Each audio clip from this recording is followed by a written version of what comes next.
Quand on te parle de la Nouvelle-Zélande, on te vend ça comme un pays parfait, que ce soit la nature, la sécurité, la qualité de vie.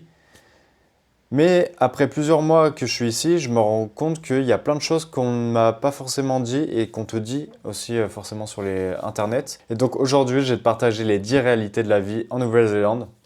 Donc certaines vont te donner encore plus envie de vouloir venir et d'autres peut-être te faire hésiter. Le premier point intéressant et à savoir, c'est qu'ici la voiture, c'est vraiment une nécessité. Il ne faut pas se reposer sur les transports en commun, hormis peut-être à Auckland et Wellington, donc dans les grandes villes. Mais sinon, après, si tu veux te déplacer, faire des petits trips comme ça, aller à la plage, tu ne peux pas te reposer sur les transports en commun. C'est totalement différent des grandes villes comme on a en France. Ici, la voiture, c'est vraiment une nécessité. Les transports sont très limités. Tu as des bus qui sont plus ou moins assez chers et très lents. Tu n'as pas les mêmes horaires que si tu prenais le métro à Paris. Et je veux dire, honnêtement, la voiture, c'est le truc à avoir. Et puis au niveau des prix, c'est, je trouve, largement moins cher comparé à la France. Bon, juste, du coup, tu roules sur l'autre côté, donc il y a ça aussi à prendre en compte. Il y a un petit temps d'adaptation. Quand tu vas mettre le clignotant, bah, ça va être l'essuie-glace qui va fonctionner. Donc c'est sûr qu'il y a ce truc à prendre en compte, mais honnêtement, tu prends vite l'habitude. La voiture, c'est vraiment la liberté. Euh, Tu peux aller n'importe où, tu peux aller tu peux aller dans les endroits un peu plus reculés de la Nouvelle-Zélande et ça, franchement, c'est à faire. Et honnêtement, je regrette pas le fait d'avoir la voiture, moi je kiffe. Mais ouais, du coup, sauf que les premières semaines, quand t'as pas de voiture, tu dépends de tout le monde et surtout des transports en commun, donc autant dire que c'est chaud. Moi, quand j'étais arrivé, j'étais avec un collègue de travail et qui lui, du coup, avait loué avec l'entreprise. Et moi, du coup, j'avais pas encore ma voiture personnelle.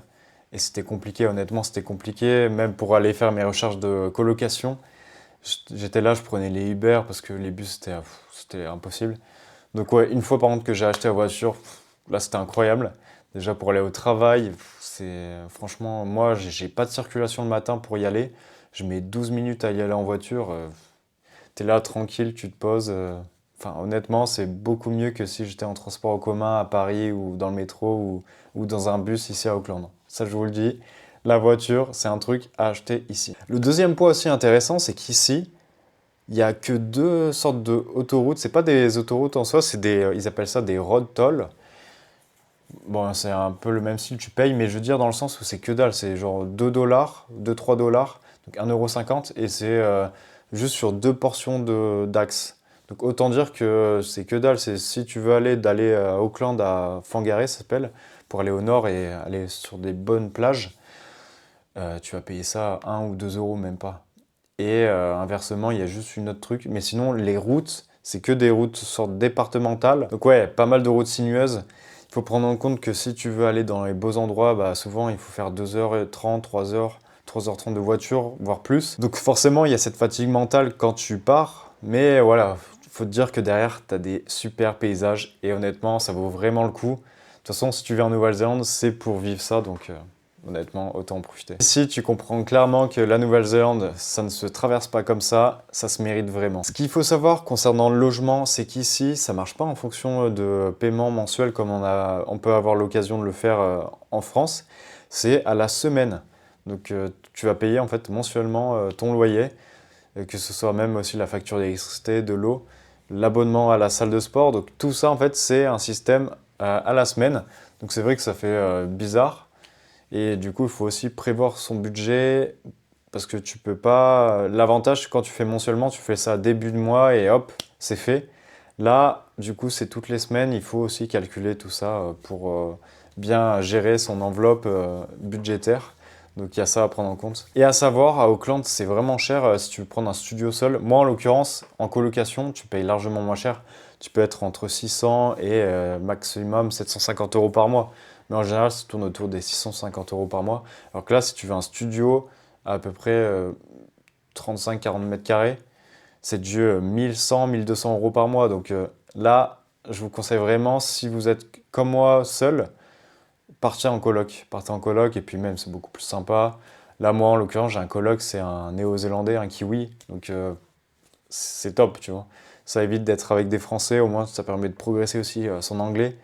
Donc voilà, sur cette partie logement, privilégiez la colocation si vous êtes seul. Après, si vous êtes en couple, bah, c'est le meilleur plan. Le point un peu plus bloquant, même si la Nouvelle-Zélande c'est un pays magnifique, du coup on peut le voir sur la carte, comparé à la France, c'est le pays le plus loin depuis la France. Donc on peut vite se sentir isolé et se sentir seul, donc loin de la famille avec un décalage horaire important. Ici on a actuellement 12 heures de décalage, donc autant dire que quand il est midi, il est minuit, 6 heures du matin, 18 heures. Donc pour avoir ses proches, c'est souvent une fenêtre de tir entre 8 heures et 8 heures du matin en France et 10 heures, 11 heures. Après, sinon, ça fait tard, quoi. Je sens que je perds un peu ce lien, le fait d'être loin. Tu te sens un peu moins présent. Tu te sens un peu moins présent, en fait, clairement. Donc, ouais. Concernant le rythme de travail, ici, c'est largement différent. Les gens peuvent commencer tôt et finir tôt. Il y en a, ils commencent à 7 heures du matin et finissent à 15 heures. Il y en a qui vont partir surfer, faire du golf, à la pêche. Donc honnêtement, c'est plus si tu es efficace, tu fais tes heures. Il n'y a pas de présentéisme comme en France et c'est un peu le problème où tu restes pour rester en fait. Et en fait, il n'y a pas ce bullshit là. C'est ici on bosse pour vivre, pas à l'inverse, contrairement à la France. Donc sur ça, c'est vraiment pas mal. Concernant la météo, ça change vraiment tout le temps. Là, juste avant de la faire la vidéo, il y avait du vent, de la pluie, et là, maintenant, il y a du soleil. Donc, donc, en fait, tu peux vivre clairement les 4 saisons en une journée, le soleil, la pluie, le vent. Le seul vrai conseil que je peux vous donner, c'est toujours avoir un imperméable sur soi, parce que c'est vraiment important en Nouvelle-Zélande. Toujours bien s'équiper, c'est tellement imprévisible le temps.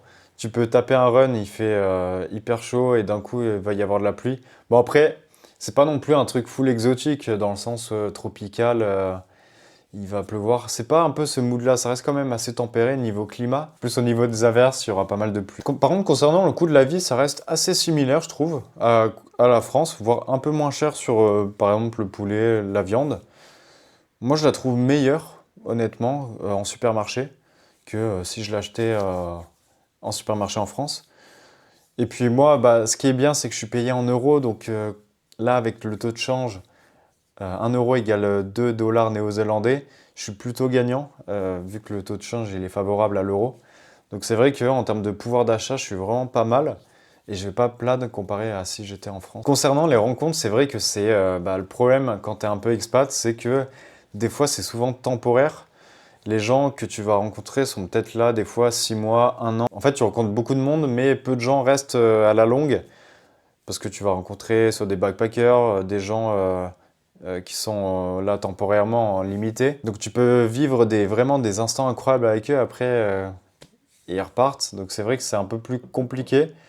Moi, ça va, j'ai l'occasion de travailler avec des gens qui sont pareils que moi en VIE, donc un volontariat international entreprise. Donc c'est une durée de 1 à 2 ans. Donc sur ça, encore ça va, ça reste. C'est pas comme si j'étais un backpacker et c'est pas comme si j'étais backpacker et voilà, tu rencontres du monde en une semaine et après tu repars et ainsi de suite. Donc sur ça, encore ça va. Mais autre point que j'ai remarqué, c'est que vraiment la Nouvelle-Zélande, ça m'a changé un peu le mental. Parce que juste avant de venir ici, j'ai fait 3 ans à Paris pour faire la fin de mon école d'ingénieur et faire 1 an et demi de CDI. Et c'est vrai que c'est assez speed. Tu prends vite le rythme de, je sais pas pourquoi d'ailleurs, de speeder dans le métro, le RER pour aller au travail. Et ici, en fait, tu ralentis sans t'en rendre compte. Tu as moins ce stress, tu as plus de nature, du coup, tu profites. En fait, il y a vraiment cette respiration mentale que tu ressens. Et en fait, tu réalises à quel point tu étais tendu en France. Et ici, en fait, tu respires clairement. Et c'est un vrai game changer pour ce coup sur cette partie-là. Donc c'est vrai que pour ce dernier point, ce pays peut clairement te donner envie de rester à tout jamais. Je connais une Française qui est à la cinquantaine, qui au final, ça fait depuis 5 ans qu'elle est là. Et elle va vouloir faire sa retraite ici. Là, je crois, elle va prendre sa retraite bientôt.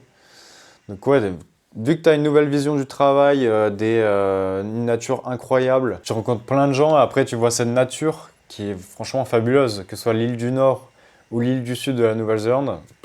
Tu vois des paysages tellement variés. Et cette culture maori, les gens sont vraiment gentils. Les kiwis peuvent être assez froids, mais en fait, quand tu leur parles et que tu les apprends à connaître, au final, franchement, c'est des mecs adorables.